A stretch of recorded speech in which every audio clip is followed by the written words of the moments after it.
ลาโพลำไผ่ในธรรมงดการอยู่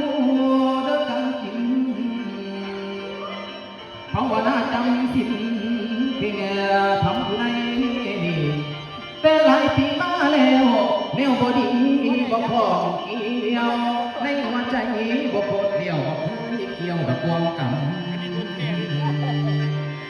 ละกิเลสแล้วซ้ำโน้แล้วซ้ำบ่ยงเกี่ยวดอกนั้นไผละเอาพระธรรมมาใส่ละกัน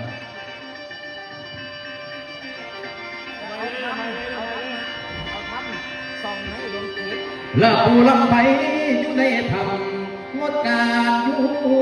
เดินการกินภาวนาจำสินเพียงทำอยู่ใน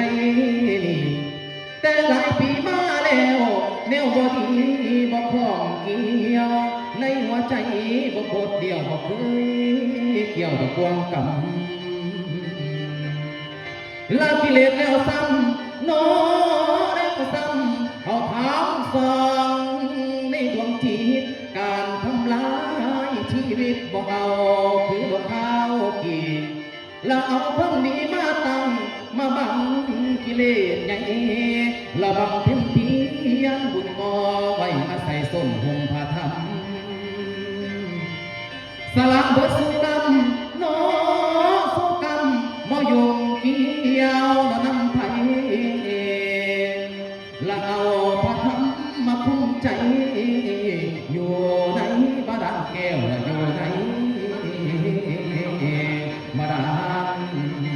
แก้ว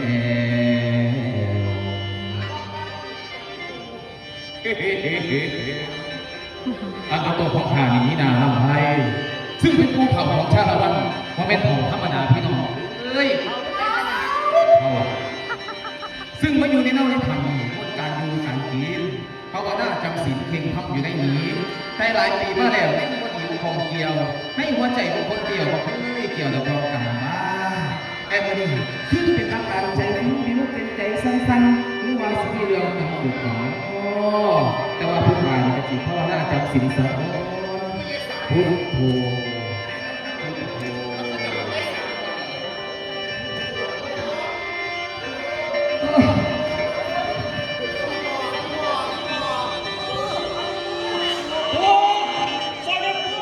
โอ้ยมีอย่างนั้นหรอทีนี้ก็จะแบกมาลงมาโอ้ยน้องฮะถึงแท้เรื่องแล้วฮะหลานปูหลานที่รักของปูว่าหลานนี่เป็นรับแต่ตอนไหนโอ้ยบางคนเราแทงเอ้าก็แน่ว่าเรื่องก็เหอะเราขาดหมดเลยโอ้ยปูครับซอยหลานเนี่ยครับปูไม่อย่างนั้นโอ้ยตายหลานว้ายคือเป็นแนวนั้นล่ะ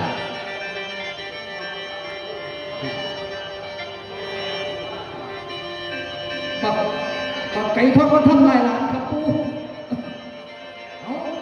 เขาสิมาทำลายสิจะจังได้ข้าเจ้าต้องไปเห็นอย่างทวอน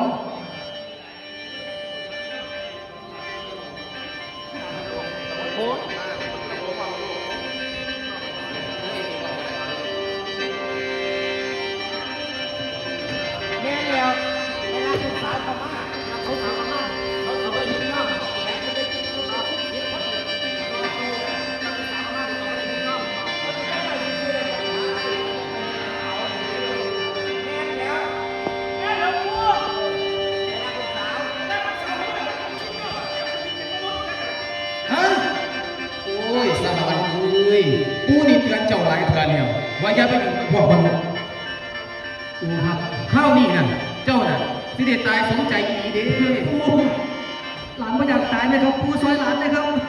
เขาบอกอยากตายน่ะเขามานั่งภาวนาจำศีลกับปูหามออกไปใส่แล้วกันไม่ยิ่งที่เจ้าเอาเขามา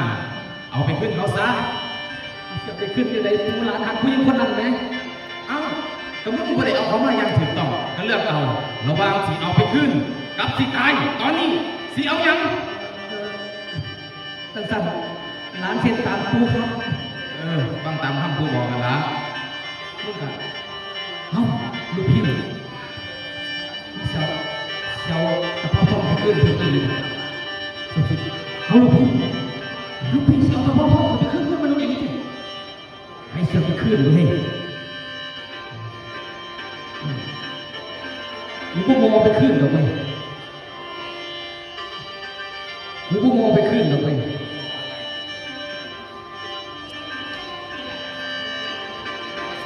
กูไม่ชอบหรอกไหมแผลกูดีขึ้นยังไงกูจะไปข่าวกับไก่ทองยังไงแค่นี้มันต้องทำลายหูสิเด็ดมันย่อยมันแล้วขี่มันมาเป็นก้อนยกให้สูงกินมันจังศึกษาแก่ใจกูเลยแต่คนละน้ำมันจะขี่เลยนะ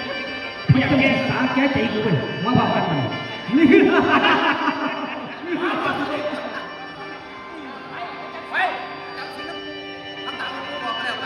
ครับครูละบ่มีทางสิยอมแพ้มันเจ็บแน่สิทนเอาคอยรักษาตัวเอาไว้ส่วนเศร้าบ่นานฉันวันมันหัวดื้อจนเขาเลือกันทั่วพันโบเพิ่นความสัวหรือไปเจ็บด้านน้ำถามแค่ได้ดอกสู้ตัวบักไก่เพิ่มมนุษย์โกกูต้องโทร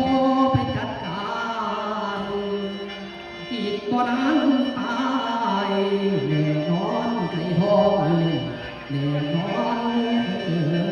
ไก่ทองไปพระราชาสีชมพูป้ากูฝากไปก็ได้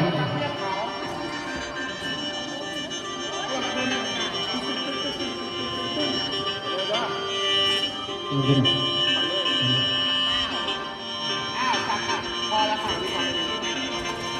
เคทุกคนรวม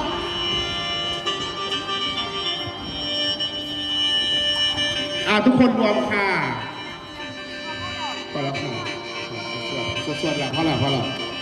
สวดๆผมยังไม่ใส่ใยหรอกเพราะถักซิปไปกับซิปแก้ปิดแขนเดี๋ยวเขามาติวกันรับกันต่อเดี๋ยวดูความบรีฟของอะไรก่อนเรียบร้อยแล้วทุกคนมาบนเวทีเร็วไปอยู่ตรงไหนตรงกันถ้าเห็นหน้าฝั่งเดียวกันเลยทุกคนโอเคไปฝั่งนี้ลูกนะเอาผ่อนแคสกันลูกผ่อนแคสปิดแค่ปิดอย่างนั้นข่าวละสามนคนผู้ให้เรื่องเขาที่เขาพยายามที่เขาพูด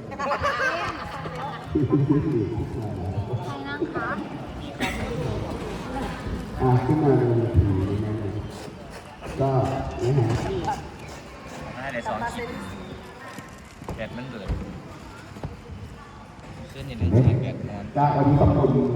นะครับสวัสดีขอบคุณพ่อยุทาขอบคุณคุณไก่นะครับ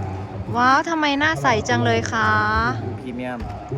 ยูพรีเมียมเยี่ยมจริงๆเอาหน้าใสอีหลีขนาดย้อนแสงนะเนี่ยทางนี้ย้อนแสงนะเข้าไปดูคลิปได้เลยนะจ๊ะไว้เจอกันคลิปหน้าค่ะ